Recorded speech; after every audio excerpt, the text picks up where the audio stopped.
the Biden administration, the controversial part, is now adding stipulations to this. They're saying, well, if you want to get this money, you have to submit an application, and you have to detail how you're going to provide child care for people who are working on these projects. Welcome to Reporter's Notebook, where we talk to the Washington Examiner's top journalists about the stories breaking on their beats. I'm Jim Antle, and I'm joined today by White House reporter Haisten Willis. Haisten, you've written a story about some pushback President Biden is getting about a relatively bipartisan piece of legislation he signed into law to promote semiconductors, called the CHIPS and Science Act, not to be confused with the Chips and Salsa Act. A lot of Republicans in the Senate voted for it, but now some are raising questions. They think there's some overreach involved. Explain what's going on. Yeah, there are some Republicans in the Senate who voted for it would say there's overreach. So yeah, this is a bill that was passed last year. As you said, the Chips and Science Act, chips being computer chips, not potato chips or tortilla chips or anything like that. Right. But the idea behind this bill was to revitalize American semiconductor manufacturing. Too many of these are made, well, not enough are made in America, basically. Most of them are made in Taiwan and South Korea. Those are very much in Asia, very much close to China. They don't want there to be a shortage of these things in the future if anything happened that would put us at a competitive disadvantage. Right. So the idea was to increase manufacturing, again, of computer chips in the U.S. This is good for Biden as well, because one of his big things is increasing American manufacturing generally, especially in the Midwest, which is very important for electoral purposes. He wants to keep the Midwest in his corner. So all this is part of this. And yeah, it needed bipartisan support to pass the Senate and the House, and it did. 17 House Republicans voted for it. They're now doling out money for this. There's, I believe, about $39 billion, so a lot of money to be doled out to companies trying to get money for semiconductor manufacturing. So, but the Biden administration, the controversial part, is now adding stipulations to this. They're saying, well, if you want to get this money, you have to submit an application, and you have to detail how you're going to provide child care for people who are working on these projects. And there's a few other things. You have to detail your relationships with unions, which is a big, Biden Democratic constituency. One interesting thing is companies have to agree if they made a certain amount, if they made too much profit or beyond a certain threshold, they'd have to actually give some of the profits back to the government as well. So Republicans are saying this was not what we were trying to do. This was not in the bill. They've written a letter to the Commerce Secretary, Gina Raimondo, if I'm saying her name right, complaining about this, saying, no, we don't want any part of this. This isn't what we voted for. So that's sort of interesting in that, this was obviously billed as you say, a manufacturing bill, a semiconductor promotion bill, national security, because obviously the production of these computer chips in areas that are less threatened by China or North Korea would be important for U.S. security. But it seems like they're trying to really regulate and pursue other policy goals with the companies that want to get involved if they take the money. Yeah, exactly. I talked to somebody from a conservative-leaning think tank a few days ago. It was talking about this. A lot of this stuff is actually the things they were talking about in like the Build Back Better Act they talked about last year. Child care. Certainly, everything they want to do involves boosting unions one way or the other.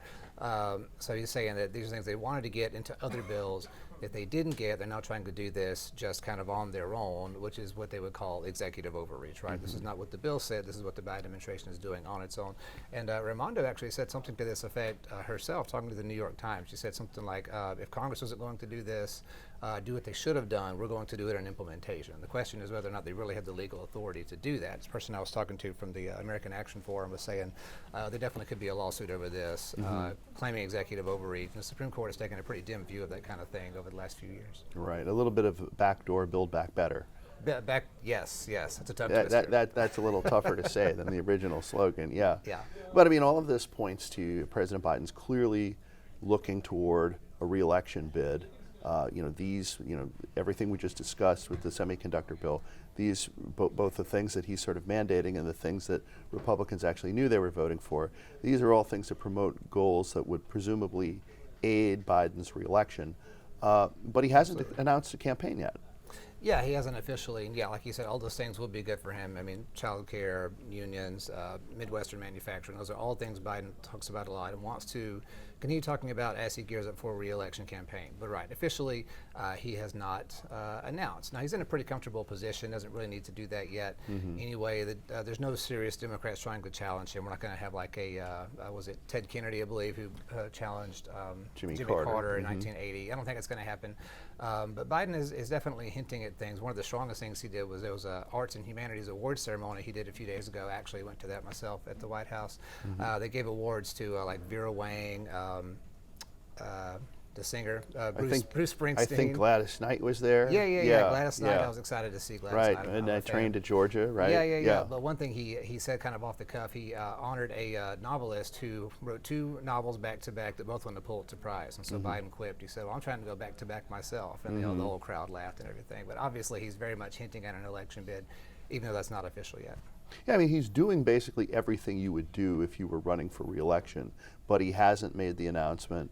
His wife, First Lady Jill Biden, has obviously even more strongly implied that this is a done deal, but they've stopped short of actually making this official. Yeah, pretty much. They're kind of they're saying it without filing the paperwork, I guess. But again, Biden kind of has the luxury of time. He doesn't really need to announce until he's good and ready.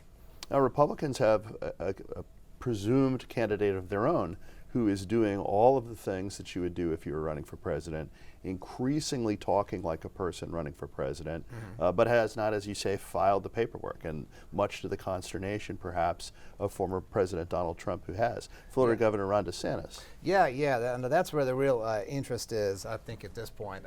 Trump declared more than 4 months ago already. I mean, he's really been in this race for 1/3 of a year. But right, DeSantis is arguably since 2015. Well, right? and even that's when he made it official, right? Sure. He kind of never really stopped running. You could argue.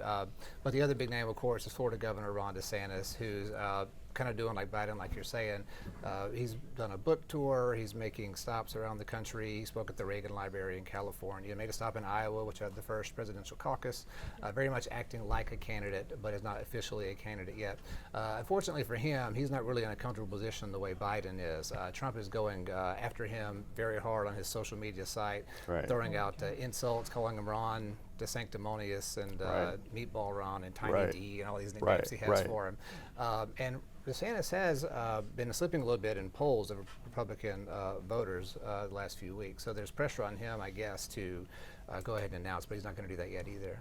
Right. I mean, a benefit Biden has is that even by implying that he's running, it's sort of managed to freeze the field, and there's nobody else, kind of going after him. Marianne Williamson has obviously announced, but isn't really considered to be a candidate on quite the same level as President Biden. But Ron DeSantis would presumably, if he got in, he'd have to be competing with a former president of the United States. Yeah, very much so. Somebody described Trump to me the other day as a quasi-incumbent. And really what you're talking about is what Trump was trying to do by announcing so early. He was hoping to kind of freeze the field within his own party, to say, nope, I'm in here way early. I don't want anybody else to run.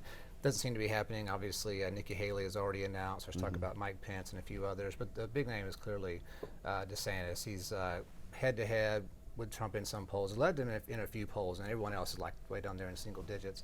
What DeSantis wants to do is wait until the end of the Florida legislative session, which ends in May. That way he can focus on what he's doing there. He can pass bills that he think will be popular with Republican voters, and then talk about those things on the campaign trail. The thing is, things are coming so hot and heavy so quickly. The question is, can he really wait even until May to do that? Right. I mean, the news cycle moves so fast today, and obviously Trump, the whole tortoise versus the hare type thing, right? And I don't think if you're DeSantis, you want to be seen as the tortoise, but that does seem to be where we're at the moment.